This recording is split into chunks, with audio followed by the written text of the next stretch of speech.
Le Conseil des ministres s'est tenu ce mercredi 28 février 2024 au Palais de la République sous la présidence du chef de l'État, son Excellence M. Macky Sall. À l'entame de sa communication, le président de la République a remercié et félicité les participants et toutes les parties prenantes au dialogue national qui ont répondu à son invitation à l'occasion de cette concertation tenue les 26 et 27 février, qui a encore une fois démontré la grandeur et le sens des responsabilités du peuple sénégalais, ainsi que la vitalité et le rayonnement de notre démocratie. Le chef de l'État a salué l'esprit constructif et républicain qui a marqué les travaux avec des propositions qui permettent de déterminer dans la convergence de vues, le réalisme et le consensus, un calendrier électoral ajusté intégrant la nouvelle date de l'élection présidentielle. Dans cette dynamique, le président de la République recevra le rapport du dialogue national lors d'une audience prévue le lundi 4 mars 2024. Conformément à l'article 92 de la Constitution, le président de la République saisira le Conseil constitutionnel pour recueillir son avis sur les conclusions et recommandations du dialogue national. Le président de la République a par ailleurs magnifié la volonté d'apaisement de l'espace politique,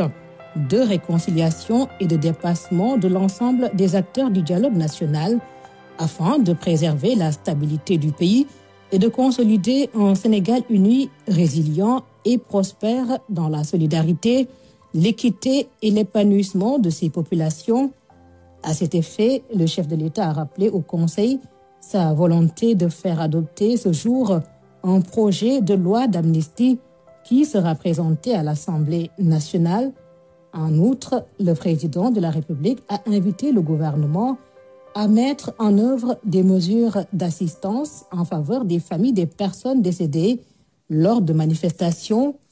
Poursuivant sa communication sur les droits des consommateurs, le président de la République a rappelé ses orientations et les efforts consentis par l'État avec l'application de la loi 2021-25 du 12 avril 2021 sur les prix et la protection des consommateurs.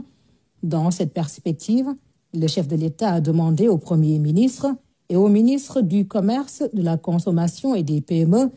de faire le point sur, premièrement, l'état d'application des mesures économiques et sociales de lutte contre la vie chère adoptée en novembre 2022. Deuxièmement, la politique de maîtrise des prix des denrées de consommation courante. En cette période de carême et très prochainement de Ramadan, le président de la République a relevé l'impératif de veiller à l'approvisionnement correct des marchés en denrées et produits de première nécessité à des prix accessibles aux populations. À ce titre, le chef de l'État a souligné l'importance de la mobilisation des services de l'État dans le cadre du contrôle économique notamment pour assurer l'application stricte des prix homologués. Le président de la République a invité dès lors le ministre chargé du Commerce à poursuivre des concertations rapides avec les acteurs de l'écosystème du commerce en vue d'anticiper et de juguler toute tendance ou risque de spéculation sur les marchés. Le chef de l'État a enfin indiqué l'urgence d'asseoir une stratégie de renforcement des droits des consommateurs dans le contexte de l'organisation de la Journée internationale des droits des consommateurs le 15 mars 2024, saisissant l'occasion de la célébration le vendredi 1er mars 2024 de la Journée internationale de la protection civile. Le président de la République a rappelé les réalisations notables constatées pour renforcer la transformation et la montée en puissance de la Brigade nationale des sapeurs-pompiers, dont la présence territoriale, les équipements, les ressources humaines et la doctrine d'intervention ont été améliorées de façon significative depuis 2012. Dans cet élan, le président de la République a demandé au ministre de l'Intérieur et au ministre auprès du ministre de l'Intérieur en charge de la protection civile et de la sécurité de proximité de poursuivre l'accélération de la mise en œuvre territoriale de la stratégie nationale de la protection civile en liaison avec les collectivités territoriales, les autorités administratives déconcentrées, les acteurs privés et les communautés. Au demeurant, le chef de l'État a signalé l'importance de veiller à la sécurité civile des établissements recevant du public, des marchés, espaces commerciaux et édifices publics notamment, mais également à l'audit et au contrôle systématique des bâtiments menaçant ruine, ainsi que des établissements et infrastructures classés. Sur le climat social, la gestion et le suivi des affaires intérieures, le chef de l'État est revenu sur le désenclavement de la région naturelle de Casamance et de la liaison maritime Dakar-Ziguinchor, en demandant au Premier ministre de prendre, avec les ministres concernés, toutes les dispositions urgentes et adéquates en vue d'accélérer le développement des systèmes de transport terrestre, maritime et aérien desservant les régions de Kolda, Sédhiou et Ziguinchor. Dans sa communication, le Premier ministre est revenu sur la coordination de l'activité gouvernementale en évoquant le conseil interministériel consacré au pèlerinage aux lieux saints de l'islam, les concertations avec la communauté universitaire,